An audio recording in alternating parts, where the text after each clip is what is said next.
कि अगर आपके पास राजनीतिक रसूख है तो आप शराब पीकर गाड़ी चला सकते हैं।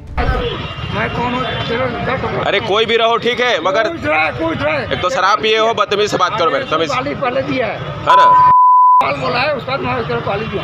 अभी होश आ गया। हाँ। अरे सवाल पूछेंगे उस सिस्टम से जो रसूखदारों के सामने घुटने टेक देता है। पुलिस अधिकारियों को भद्दी भद्दी गालियां दी, लेकिन मजाल है कि किसी खाकी वर्दी वाले ने उन्हें रोकने की कोशिश की।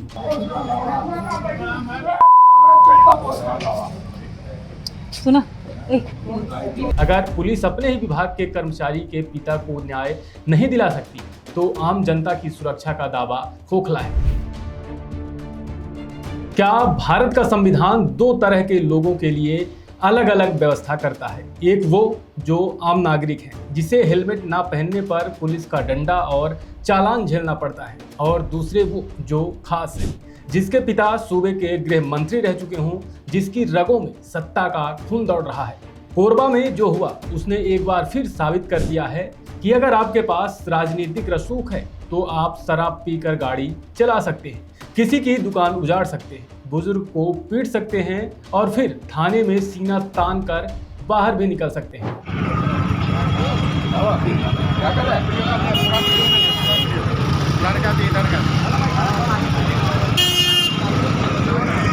क्या नाम है आपका? क्या नाम है? क्या नाम? संदीप कंवर। इसको कौन तोड़ दिया? गाड़ी को कौन तोड़ा है? आगे बढ़ा ली।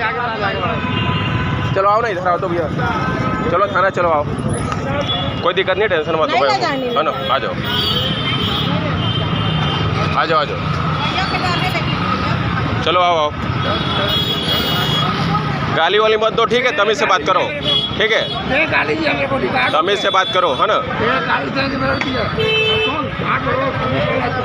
मैं कौन हूँ? अरे कोई भी रहो ठीक है, मगर एक तो शराब पिए हो, बदतमीज से बात करो मेरे, तमीज पहले दिया है ना। बोला है उसका पाली दिया। अभी होश आ गया। हाँ।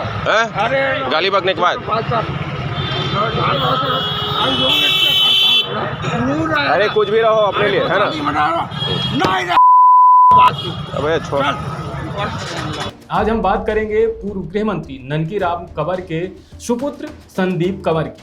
सवाल पूछेंगे उस सिस्टम से जो रसूखदारों के सामने घुटने टेक देता है। घटना कोरबा के कोतवाली थाना क्षेत्र के पुराने बस स्टैंड की है। दोपहर का वक्त था, सड़कें उतनी खाली नहीं थी।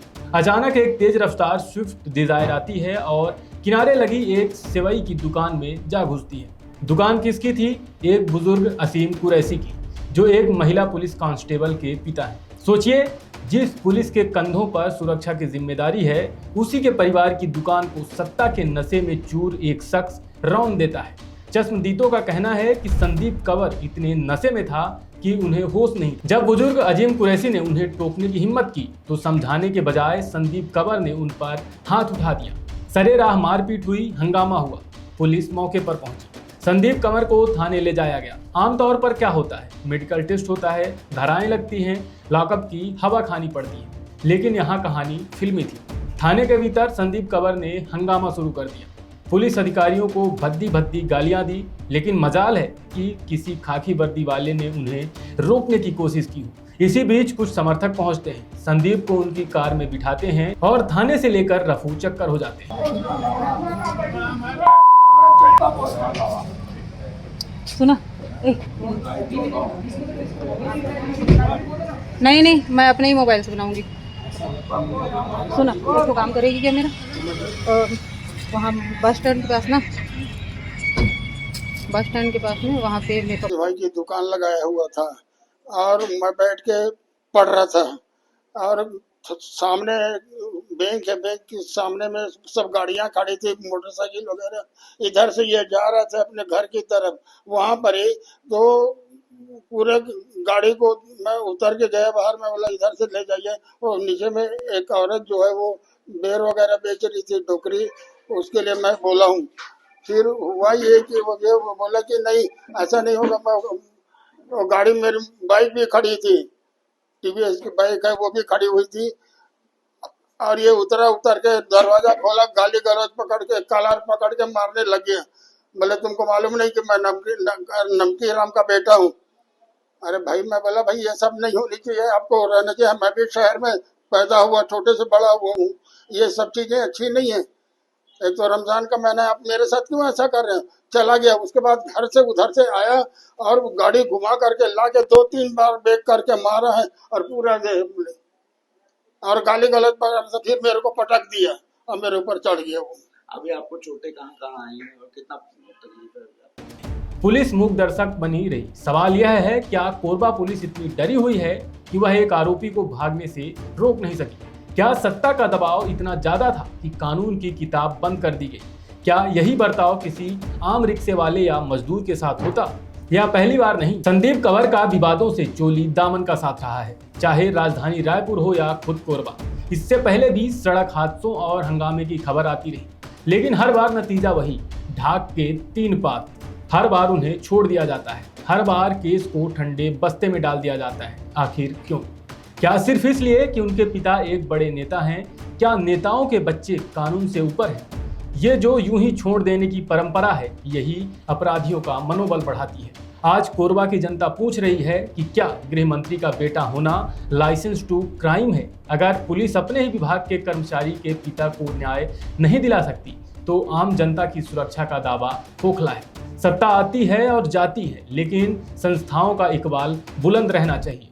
जी, अजीम कुरैशी हैं, उनकी एक दुकान है, उस पर एक व्यक्ति द्वारा लापरवाही पूर्वक गाड़ी चलाकर एक्सीडेंट करना और उसके सामने मारपीट करने की शिकायत हमको प्राप्त हुई है, जिस पर विधि अनुसार कार्रवाई की जा रही है। सर, जिसने कार से ठोकर मारा है वो कौन व्यक्ति है, कहाँ का रहने वाला है, क्या पता चला है उसके साथ? जी, एक स्विफ्ट डिजायर गाड़ी पता चली है, गाड़ी नंबर हमारे पास में आ गया है और उस पर विधायक रामपुर लिखा हुआ जैसा कि आवेदन में दिखाई दे रहा है, उसके विधि पूर्वक कार्रवाई आगे की जाएगी। सर, जो वाहन जानकारी मिली है कि सर जो आरोपी चालक है वो खुद गाड़ी के साथ यहाँ आया हुआ था और उसके बाद खुद ही गाड़ी को लेके चला गया है। जी, अभी वो उसके में जो भी है आगे कार्रवाई की जाएगी, विधि पूर्वक कार्रवाई की जाएगी। अगर वर्दी सत्ता की गुलाम हो जाएगी तो आम आदमी कहाँ जाएगा?